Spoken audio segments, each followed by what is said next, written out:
Happy Sunday morning. It's almost 8 a.m. Needless to say, I did not get a ton of sleep last night after watching the movie Sinners with my brother last night. Excellent, excellent, excellent film.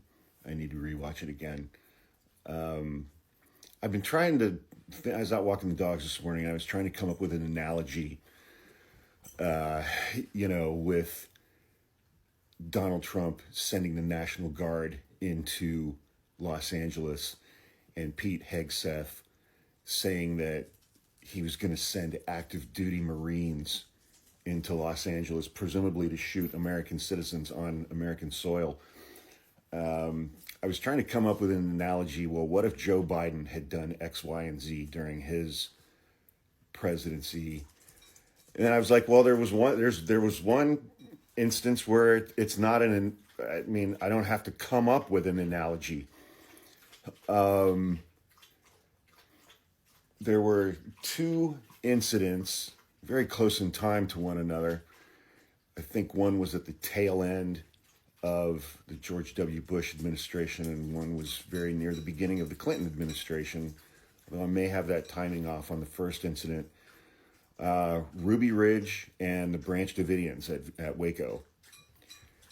And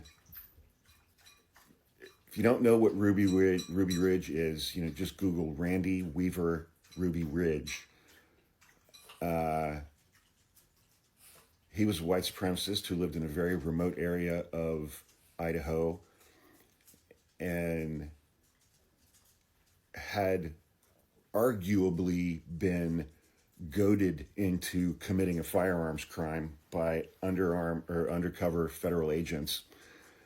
And then when they tried to raid his remote cabin at the top of a mountain, he and his family fought back and killed a couple of feds. The feds killed a couple members of his family. There was a very long standoff. He ended up surrendering.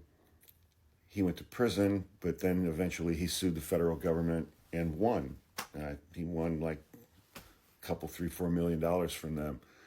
And then after that, we had the standoff at the branch in Waco with David Koresh and the Branch Davidians, because they had stockpiled a tremendous amount of weapons. Allegedly, some of those guns were illegal. And that standoff lasted somewhere around 50 days, something like that, until I believe it was ATF agents tried to gas them out, but ended up setting the place on fire, and a whole bunch of people, including a lot of women and children, were killed, burned to death. Those two events galvanized the right against federal government, federal law enforcement overreach. And one response to what happened at Waco, a couple of years later, Timothy McVeigh and some other folks blew up a federal building in Oklahoma City in 1995 and killed something like 165 people who were working in that building, including a lot of very small children, because there was a daycare center in that building. And he famously referenced the Turner Diaries, that book, and was very open about the fact that he had done that. He had blown up that building in response to what the federal government had done at Waco. Again, federal overreach, tyranny. And it's just been absolutely stunning to me, over the entirety of my life, throughout the 80s, 90s, 2000s, 2010s, and now, almost 50 years, growing up with that kind of militia segment of our society,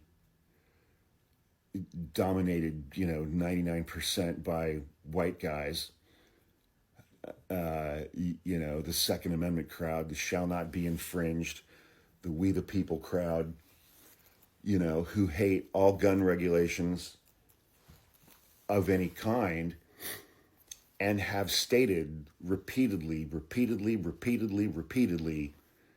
their belief that the Second Amendment exists in order for them to be armed so that they can stand up against a tyrannical government and serve as a deterrent for any government becoming an authoritarian or tyrannical government. And where the fuck are those guys today? Where are those guys today? We're almost 5 months into the things that Donald Trump is doing. He is deploying the military into the streets of America. And our Secretary of Defense is threatening to deploy active duty Marines to go into an American city and shoot American civilians. And where is that crowd today? They are cheering this on because they're racist and because it's black and brown people that the government is oppressing. And they are all in favor of that. And they will say, well, but it's law and order. It's law and order. It's law and order. These people came here illegally. If only they'd come here legally, this wouldn't be happening. Donald Trump removed legal status from almost 800,000 immigrants who were here legally until he did away with their temporary protected status. People from Cuba, Haiti, Venezuela, several other countries. He made them illegal. They were here legally until Donald Trump made them illegal. And, you know, they will talk to you ad nauseum about law and order. They're here illegally. If only they'd come here legally, while proudly having a year ago, having had a sign in their front yard that said, I'm voting for the convicted felon, and wearing t-shirts that say, I'm voting for the convicted felon, while they're screaming at us about law and order. If only they'd come here legally.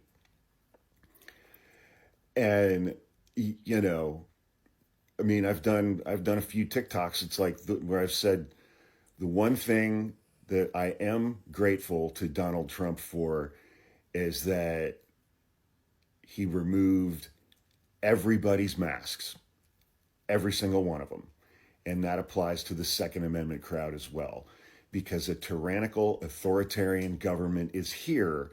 And this contingent of our society who said they need all the guns they can afford to buy in order to fight a tyrannical government are cheering it on because it's black and brown people and people on the left. Everybody's masks are gone. There is no more illusion that the Republican Party is the party of fiscal responsibility with the big, beautiful bill, the we're all going to die bill. Evangelicals have been unmasked thoroughly and entirely, as has the Second Amendment crowd. They are cheering on the tyrannical authoritarian government now that it's actually here. They are all in favor of it. Awesome.